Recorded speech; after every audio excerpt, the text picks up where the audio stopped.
Happy New Year. 4th volume of the Marching Percussion Playbook, the longest one yet, 39 pages. We're gonna get a chance to look inside of the playbook.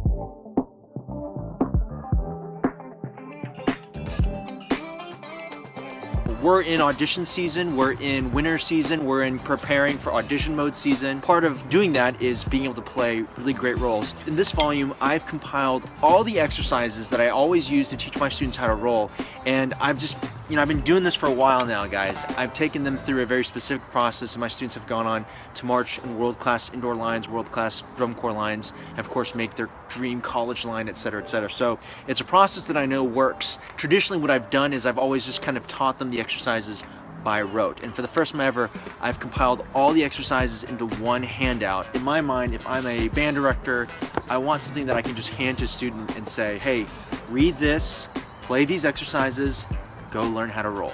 Beginners who are learning how to roll, people who are playing in winter lines or drum corps lines for the first time, people who've been playing for a while and want another way of thinking about how to roll. What are the things that you should be thinking about, looking for, listening for when you're practicing by yourself to make the roll? And then of course teachers who are teaching their students how to roll. If your students are looking to go on to march at a world-class level, this is the information that I share directly with my students. So let's get into it, guys. Here's the cover, that's how we roll. We're gonna go inside and take a look.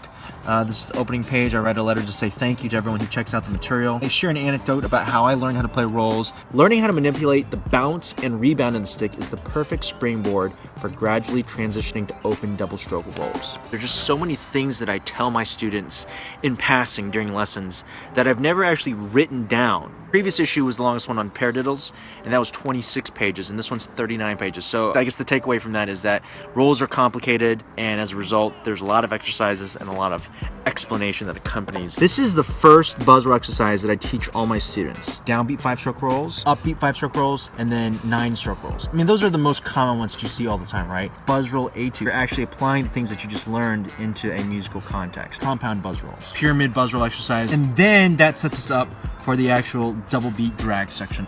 So the first part of the book, guys, is all about teaching students how to listen and look for creating hands that are even, and then that sets them up to actually play the drags. Okay, we're moving the arm. You want each buzz to sound exactly the same. When you put the hands together, it's not about hearing individual buzzes, it's about hearing sustain. This issue was done probably 3 or 4 weeks ago, but what I realized was in order to talk about drags, in order to talk about rolls, I had to take it back, and I had to take it back to buzz rolls. And so in this issue, you're actually getting like a double bang for your buck. It's not only a double stroke roll issue, but it's also a buzz roll issue. I used to be in the school of thought where you teach people how to play double stroke rolls, you actually stroked out 2 notes. And that's something that I learned later on in high school.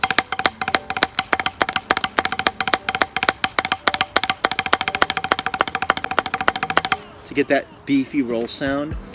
But for a beginner, that's so far down the road that in order to make them want to do that, you first have to be able to get them to go. Right? Because they get that taste of like, whoa, that was really cool, I played a roll. If you've seen any of my video lessons, you know I'm a big proponent of this, which is go slow first and ensure you're practicing the right habits in order to avoid having to backtrack and correct these habits. The other big thing that you find when people play buzz rolls as beginners is they don't understand that there's actually a hand speed underlying skeleton or rhythm. Think about how to achieve volume through playing faster. And then I've got this idea that I've been playing with using a fader knob to get more or less bounces. It's for some students, they respond better through visual than through explanation. This is the actual drag section. Do you bounce it or do you use your wrist? Maybe you can bounce a range of speeds from like 120 through 200. Maybe you can wrist stroke out notes from a range of 60 to 160. So what you see in this diagram here is like you're using your wrist, and you can probably use your wrist up to here, but you could also bounce from here to here. And the key is you have this section of purple here which is overlapping, where you could use your wrist or you could use a bounce. And having that overlap is what allows you to create this seamless connection as you're rolling, and you can roll from anywhere from 60 up to 200 beats per minute. But you have to have that overlap and that technique, that dexterity between your fingers or your wrist to create that overlap. This is the section for advanced players, building chops, knowing your tendencies.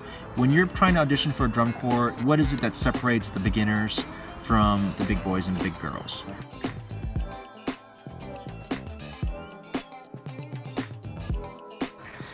So that's it, guys. That's the 4th volume of the Marching Percussion Playbook. Interested in hearing more about this information, hueiyuanpan.com/MPP. If you could share this out with your friends this week, that'd be much appreciated. On my website, you can also order all 5 issues in one download. It's a new year, 2017. It's gonna be amazing. We're gonna jump right into it. I wanna say thanks, as always, guys, for coming to the room and watching, listening to me talk about this and share my project with you guys. With that, I wanna wish everyone a happy new year. Maybe I'll see you in a Periscope later this week. Happy New Year. See you later. Bye-bye.